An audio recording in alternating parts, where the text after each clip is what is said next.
How do I stand correctly? This is a question that I get from a lot of my students.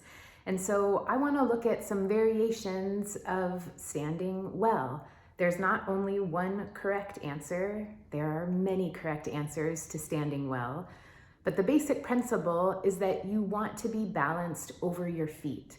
That means you want your head, your torso aligned over your feet. So let's take a look at your feet, at your legs, at your hips, at your shoulders, and at your head. And let's see if we can find a really nice, relaxed way in which to stand. So, before we start, you need to know what your habitual way of standing is. For the majority of people, that would be with their hips thrust forward. And you might say, my hips aren't thrust forward. And here's how you know if they actually are. If your knees are locked and your weight is back on your heels, that is with your hips thrust forward. And we don't want that because it ends up damaging your hip joints and your knee joints.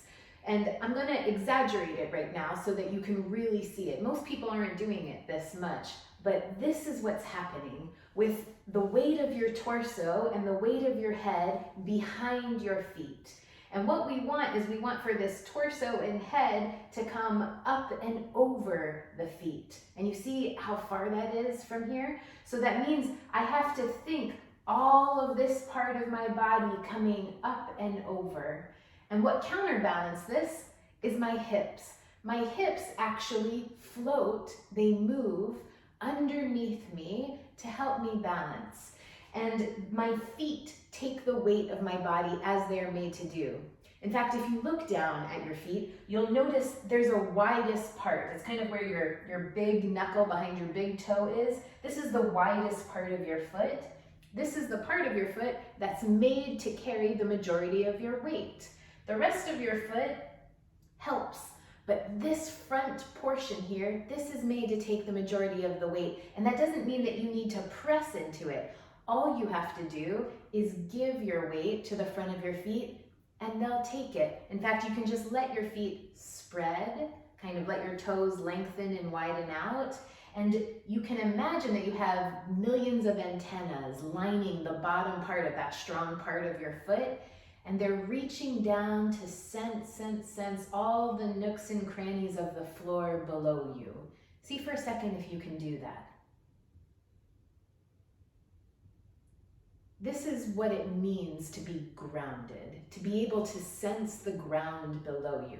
You'll notice if you go back into your habit where you lock your knees, you're leaning back into your heels, and your torso is coming behind your legs, behind your feet, it's very hard to feel the ground.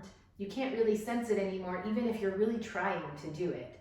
So you want your head to kind of be the leader in this, and your head allows your body to float forward and up and over the front of your feet, while your hips get to kind of, what is going to feel like they're hanging out behind you, but actually you can see they're just right underneath me.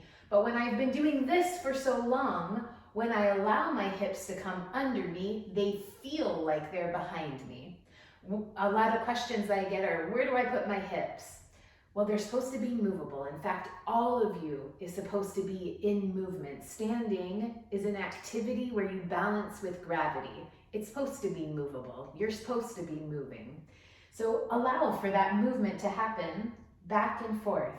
And I like to imagine that I have like a huge dragon tail or a dinosaur tail coming right out of my sacrum here, and it boom, plops on the ground.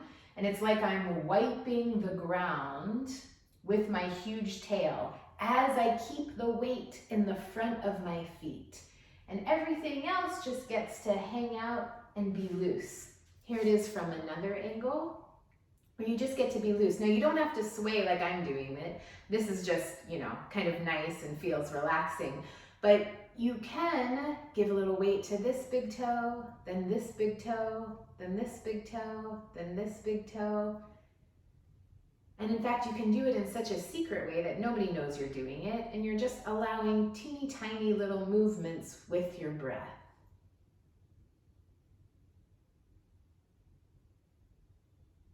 Here's another option. For a lot of things, we need to have one foot slightly in front of us.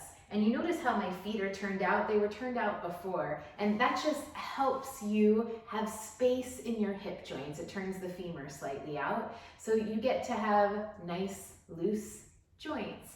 And again, you keep your weight in the front of your feet, and you have this kind of relaxed up, kind of like you're a flower growing up and forward towards the sun. You know, for some of us, it's going to be really cheesy. So another way to think about that is just that your body, it gets to balance up and forward with gravity. And up is not forehead up is spine up, right? So it's kind of like you're diving forward and up.